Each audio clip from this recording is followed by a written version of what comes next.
이름으로 주님의 거룩하신 은혜와 축복이 여러분 가운데 풍성히 임하게 되기를 축원합니다. 우리 서로 인사하십시다. 주의 이름으로 사랑합니다. 할렐루야. 조금 더 밝은 표정으로 다시 한번 주의 이름으로 사랑합니다. 할렐루야.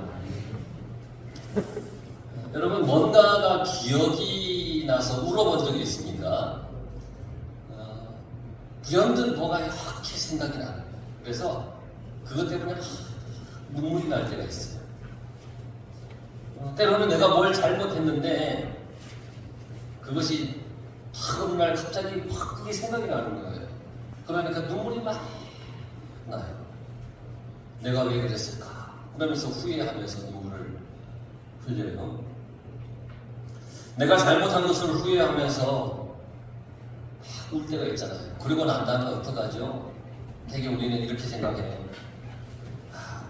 내가 후회했던 일을 그 일이 그 순간에 다시 나에게 온다면 절대 난 그걸 하지 말아야지 하면서 또 마음의 결단을 하고 후회하지 않기 위해서 노력하면서 그렇게 살아갑니다.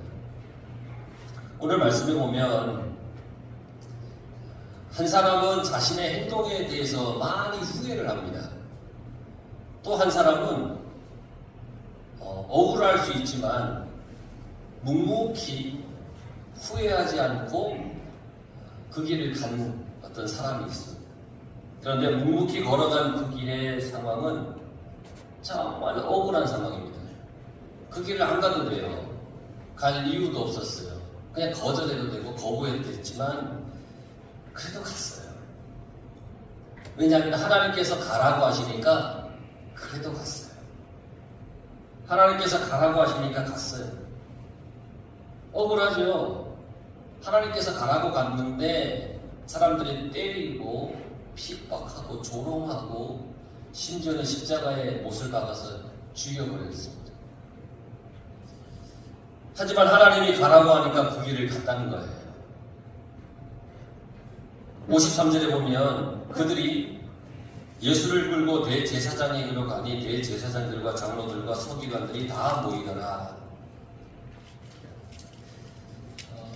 예수님을 대제사장에게로 끌고 갔을 때에는 모든 절차가 다 무시된 상황입니다. 예수님의 죄가 뭔지, 죄목이 뭔지가 없는 상태에서 끌려갔습니다. 먼저 끌려갔습니다. 그리고 죄가 뭔지 물었습니다. 그 죄가 있어서 끌고 가는 게 아니라 일단 끌어다 놓고 이 죄가 뭔지를 찾아보려고 잡아다 놓았습니다. 누가 예수님을 끌고 갔습니까? 겟세마네 동산에서 폭력배들이 예수님을 끌고 갔습니다. 왜 그들이 예수님을 그 폭력배들은 내가 왜 예수를 끌고 가는지도 모르고 끌고 갔습니다. 돈을 받아서 할 일을 할 뿐이다 라고 하면서 예수님을 끌고 대제사장의 뜰에 예수님을 끌고 갔습니다. 그때 베드로는 어떻게 했냐면 멀찍이서 따라갔다. 성경에 보니까 가까이 다가가지 못했어요. 멀찍이서 따라갔습니다.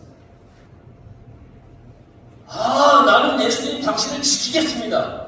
무슨 일이 있어도 당신을 떠나지 않습니다.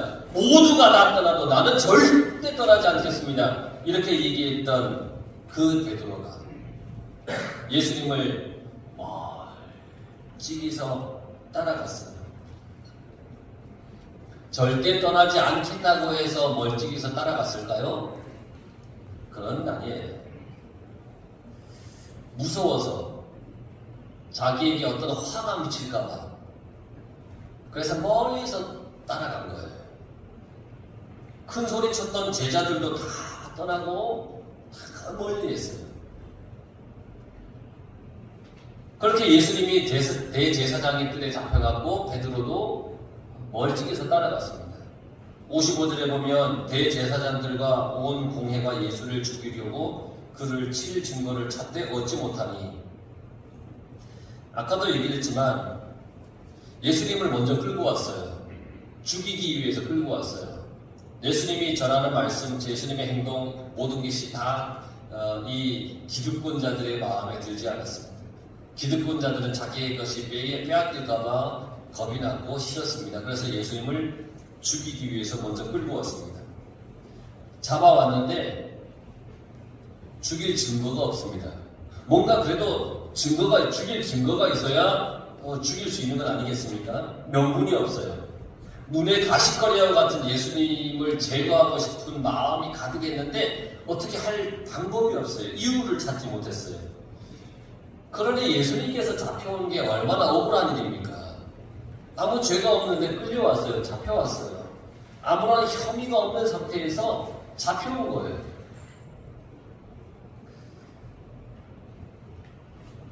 옛날 여러분들도 학교 다닐 때 그런 경험이 있습니까? 교실에서 가끔 그 돈이나 화장품이 없어지는 상황이 있잖아요. 누가 훔쳐가든지 사라지는 상황. 선생님, 저 뭐가 없어졌어요? 그러면 선생님이 어떻게 해요? 다 눈 감아! 실눈 뜨지 마! 다 뭐야? 그리고 훔쳐간 사람은 조용히 손들어. 선생님만 알고 있을 거야. 뭐 그렇게 하면서 선생님이 훔쳐간 사람을 찾기 위해서 온갖 방법을 다 쓰잖아요. 회유책을 썼다가 막 법도 줬다가 그 훔쳐갔다가 나중엔 진짜 도둑놈 된다고 막 그런 그런 온갖 방법을 다 쓰시잖아요. 근데 가끔 물론 훔쳐간 사람이 누군지가 나중에는 다 이렇게 밝혀지는데 정말 가끔 훔치지 않는 아이가 범인으로 지목될 때가 있어요. 제가 학교를 다닐 때에도 그런 경험이 있었어요. 그러니까 걔는 훔치지 않았는데 걔가 훔쳐갔다고 선생님도 그러고 친구들도 그러고 다 그러고 걔는 안 가져갔다는 거예요. 그리고 실제로 가져가지도 않았어요. 그런데 이상하게 그냥 범인으로 지목이 돼요. 억울해서 어쩔 줄 몰라 하는 거죠. 막 울고 불고 막 그러죠. 자기는 나쁜 짓을 하지 않았는데도 나쁜 짓을 했다니까 얼마나 억울하겠습니까? 예수님께서 대제사장들에 잡혀가신 것은 가벼운 벌을 받기 위해서 간 게 아니에요. 예수님을 죽이려고 사람들이 예수님을 잡아온 거예요. 그런데 예수님께는 혐의가 없어요. 그러니까 예수님은 얼마나 억울하겠습니까? 혐의가 없어요. 56절에 보세요. 이는 예수를 쳐서 거짓 증언하는 자가 많으나 그 증언이 서로 일치하지 못합니다. 대제사장 입장에서 다행히 예수님의 혐의를 증언할 사람들이 거기 많이 있었어요. 그러니까 사람들이 저마다 막 증언을 해요. 그들의 말을 하나하나 듣고 있었어요. 그런데 증언하는 사람들이 많긴 한데 그들의 말이 하나도 맞지 않는 거예요. 이 사람 말이 다르고 저 사람 말이 달라요. 비슷한 상황 같은데 말이 다 달라요. 확실한 증언이 없어요. 확실한 증언과 증거가 없으니까 예수님은 더 억울한 상황이겠죠.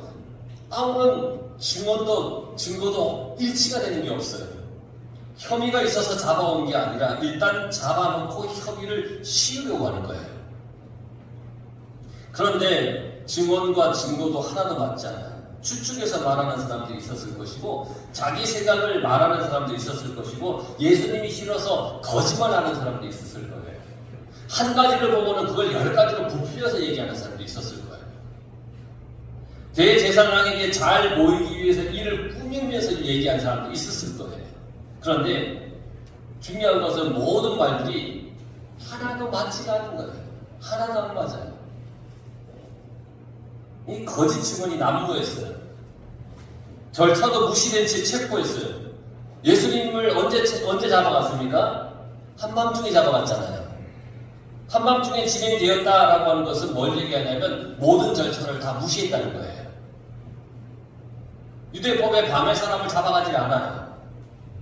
그런데 예수님을 그때 잡아갔다는 것은 모든 절차를 무시하고 무조건 한 가지 목적. 예수에게 혐의를 씌워서 죽이자. 이것밖에 없었던 거예요. 신문을 한밤중에 하는 일이 없어요.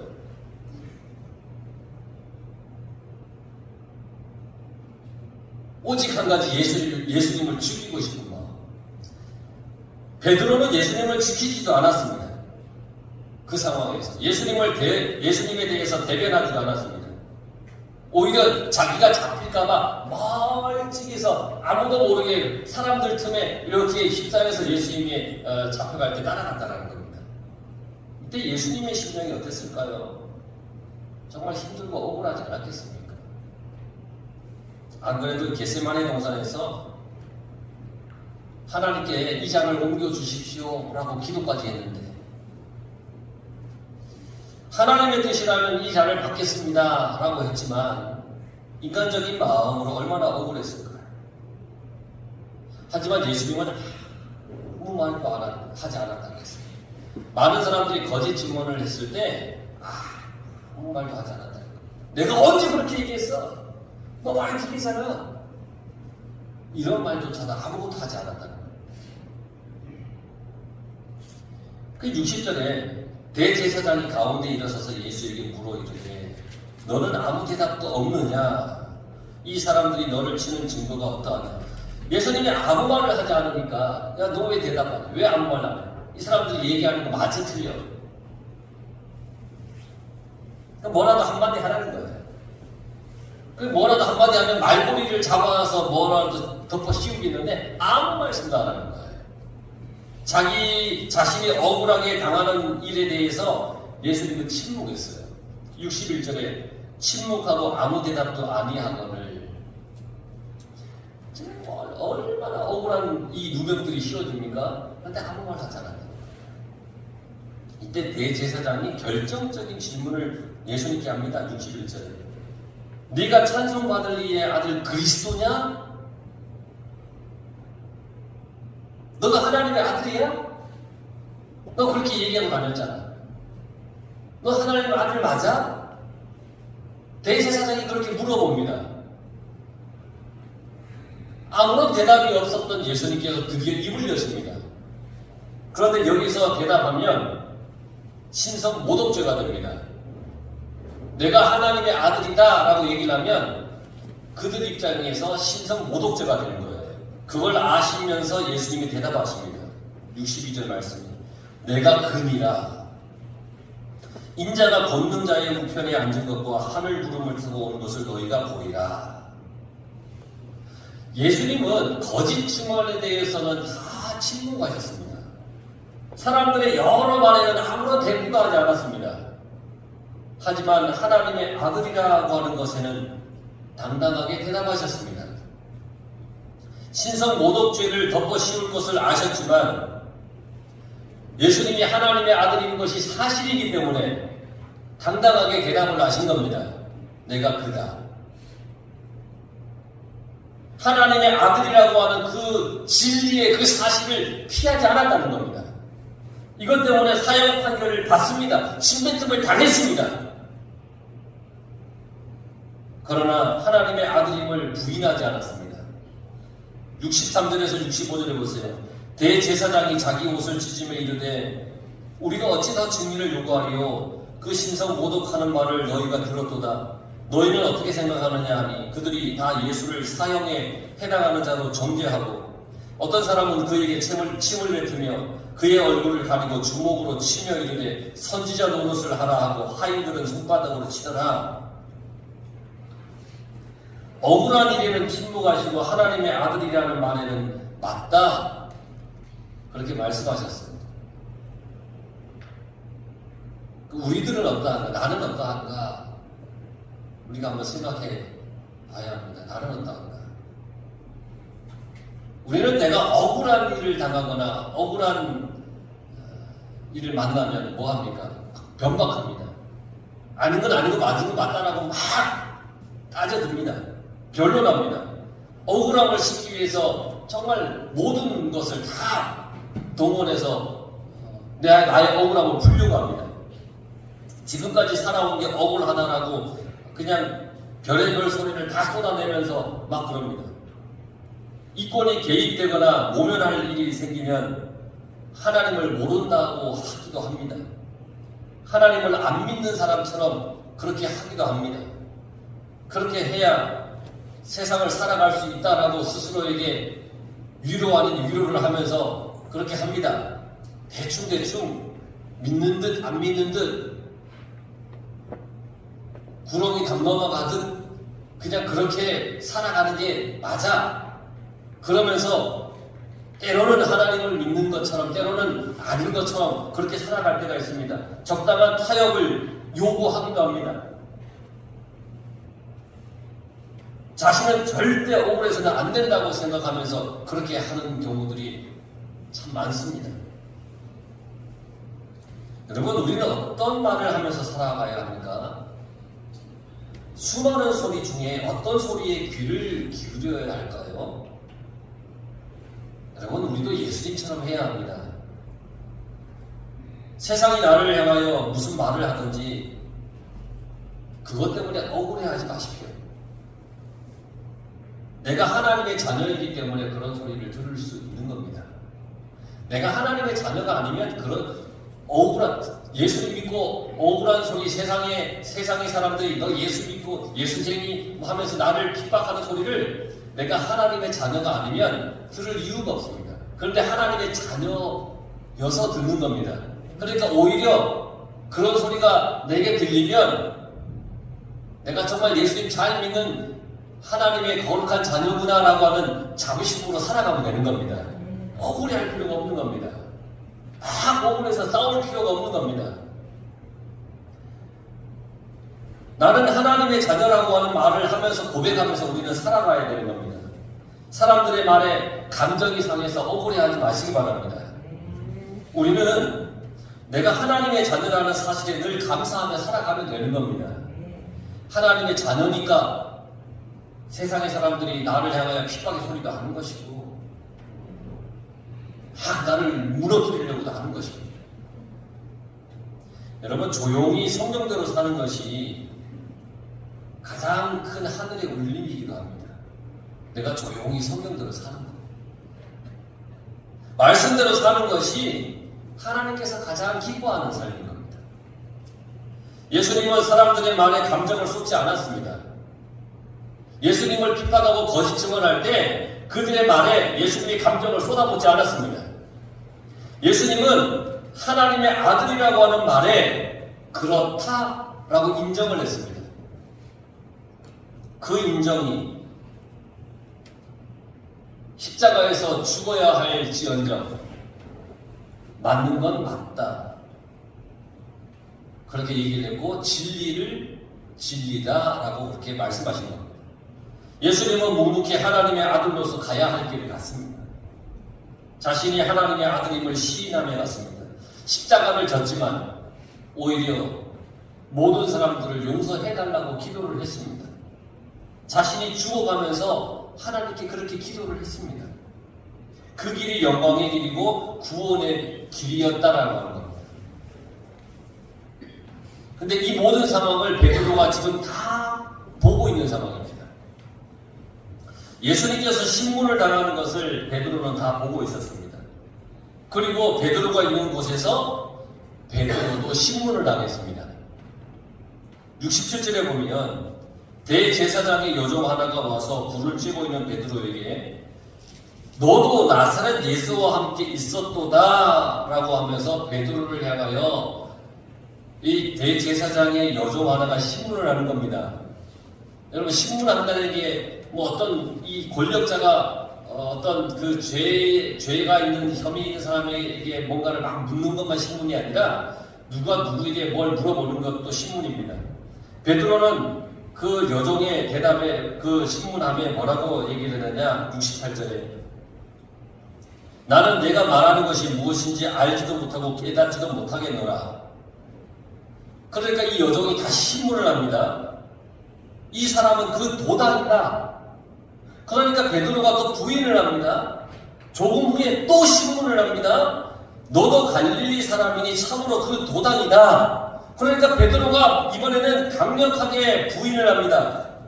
저주하면서 맹세하되 나는 너희가 말하는 이 사람을 알지 못하노라.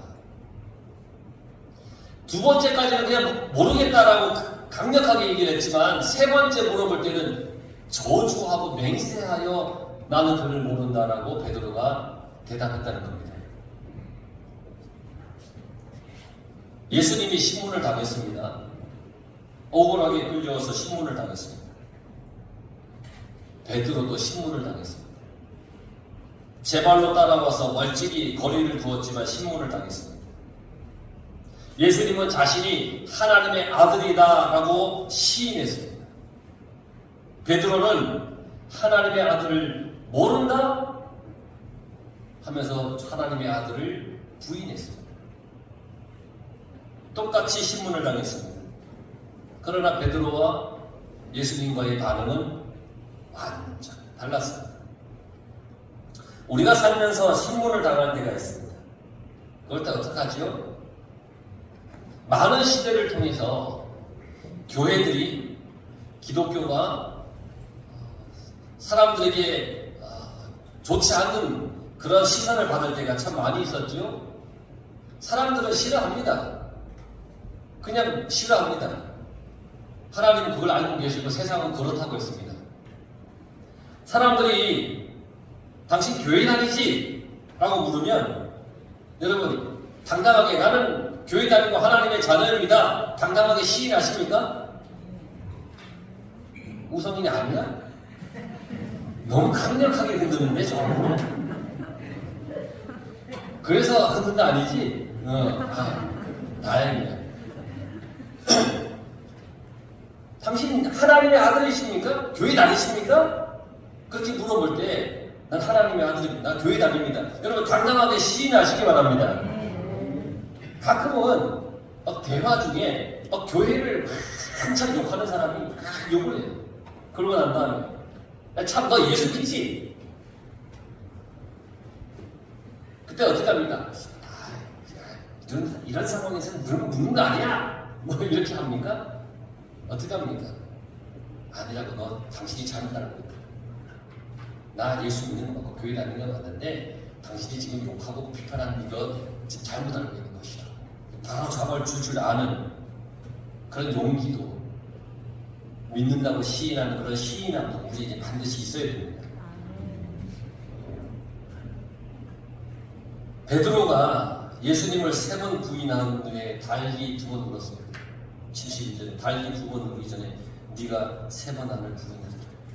예수님의 말씀이 맞았습니다.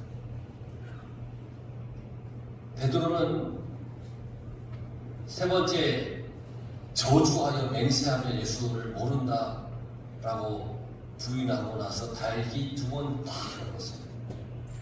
그때 예수님의 이 말씀이 생각난 겁니다. 네가 닭이 2번 울기 전에 나를 3번 부인할 거다. 이게 생각이 납니다. 이게 성령에 기억되어 그렇습니다. 기억된다. 예수님의 말씀이 기억납니다. 자기에게 신문 당하는 예수님과 너 예수님과 같은 사람이냐 같은 도당이냐 본인을 신문하는 사람이 물어볼 때 자기가 당할 일이 무서워서 부인했지만 닭 울음소리에 예수님의 말씀이 기억이 난 겁니다. 여러분 말씀을 생각해내는 건 참 중요합니다. 우리는 말씀을 늘 생각하며 살아야 됩니다. 나에게 하신 하나님의 말씀을 생각해야 됩니다. 말씀이 생각나는 것은 축복입니다.